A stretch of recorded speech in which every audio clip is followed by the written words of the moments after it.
తొక్కినావు కదరా. తొక్కేసినారా? ఎవరో చేతబడి చేస్తున్నారా? మరి ఇప్పుడు ఎలా రా? స్వామి దగ్గర పోదాంపా. పదంపా.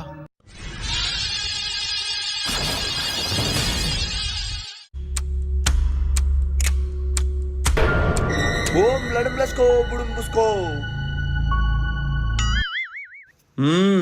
స్వామి మా వాడు చేతబడి చేసిన నిమ్మకాయ తొక్కినాడు స్వామి. అయితే ఇంకేం చేయలేం. ఇంకో దారి లేదా స్వామి? ఒకే ఒక్క దారుంది. ఆ కాలు ఇక్కడ పెట్టు.